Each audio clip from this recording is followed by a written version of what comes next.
The world population will be 9 billion by 2050.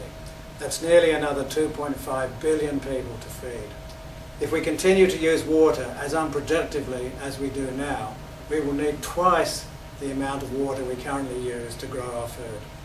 Given the projected increases in demand for water from our growing cities, from industry and for biofuel crops, and to maintain the environment, the reality is that agriculture will most likely have to make do with 10% less water than we use now, not more.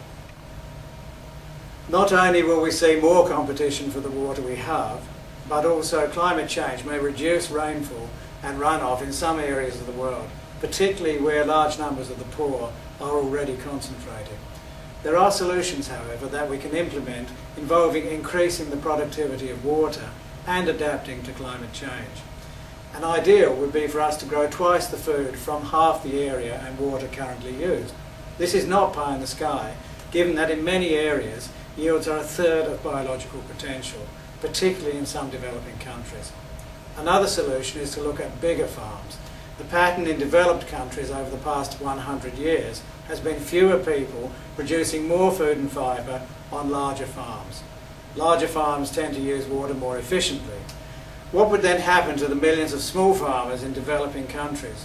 Would they migrate to cities in even larger numbers, or is it possible to move small farmers towards more value-added enterprise on more efficient farms?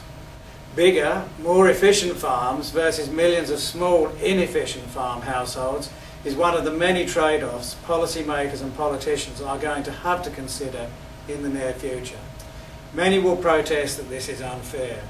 But is it the inviolable right of small farmers to remain stuck in an unsustainable model that amounts to a tragedy of the commons situation? We can see this being played out in India. Individual farmers benefit from easy access to seemingly abundant groundwater, but will eventually exhaust the resource base without some form of overall management that includes regulated irrigation and fair water pricing.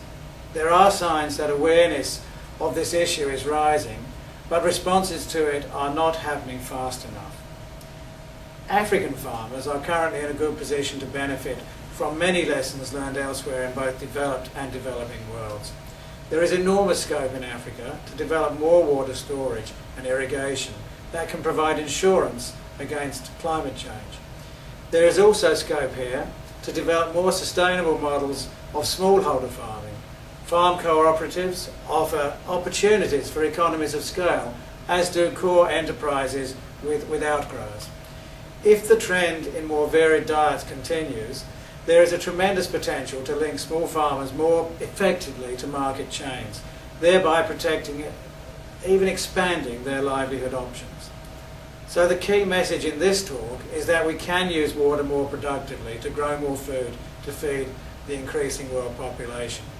But we need to do this from the perspective of the entire rural system, not just individual components.